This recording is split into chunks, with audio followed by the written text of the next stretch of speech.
হালপাৰাত চোৰাং বিদ্যুতৰ বিৰুদ্ধে আৰক্ষীৰ সহযোগত বিদ্যুৎ বিভাগৰ অভিযান। উপস্থিত থাকে চামগুৰি বিদ্যুৎ উপসংমণ্ডলৰ বিষয়া।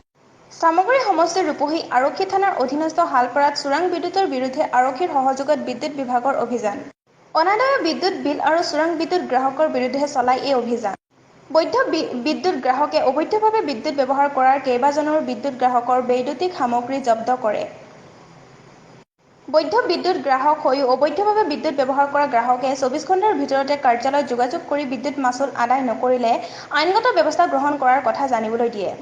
Abul বাছাৰ report MB live news. চোৰাং বিদ্যুতৰ বাবে আপোনালোকে আজি এটা অভিযান চলাইছে আৰু বহুত দেখা গৈছে বাইপাছ কৰি যিসকলে বিদ্যুৎ সেৱা গ্ৰহণ কৰিছিল তেওঁলোকৰ বিৰুদ্ধে আপোনালোকে যথেষ্ট কঠোৰ পদক্ষেপ গ্ৰহণ কৰিছে। কি ক'ব শেহতীয়াকৈ এইটো অঞ্চলত আপুনি কিমানজনে বাইপাছ কৰি বিদ্যুৎ গ্ৰাহকে বিদ্যুৎ সেৱা গ্ৰহণ কৰিছিল? আমি অভিযানটো এতিয়া আৰম্ভ কৰিছোঁ।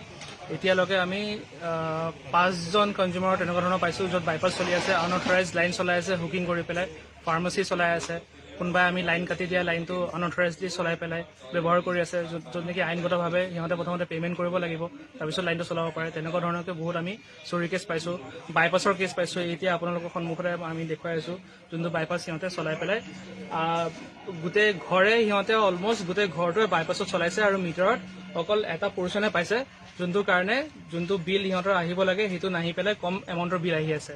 সেই যোনটো অহা ছাৰ্ভিচটা কি হয় আহি পেলাই ডাইৰেক্ট আমাৰ মিটাৰত লাগে, কিন্তু কি কৰিছে কাষ্টমাৰজনে মিটাৰত লগাৰ আগতে ইয়াত টেপিং কৰিছে, টেপিং কৰি পেলাই আকৌ এক্সট্ৰাকৈ ভিতৰত সোমাই দিছে। এইটোকে আমি বাইপাছ বুলি কওঁ। বাইপাছ কৰি পেলাই তেখেতে ঘৰত বিভিন্ন ধৰণৰ লোড ইউজ কৰি আছে, ফ্ৰিজো চলাব পাৰে, মটৰ চলাব পাৰে, যিকোনো বস্তু চলাই আছে। গতিকে আমিখিনি ইনকুৱাৰী কৰিম, ইনকুৱাৰী কৰাৰ পিছত আমাৰ এই বস্তুখিনি ওলাব। এইটো হ'ল আমাৰ টোটেল বাইপাছ। এনেকুৱা কেছ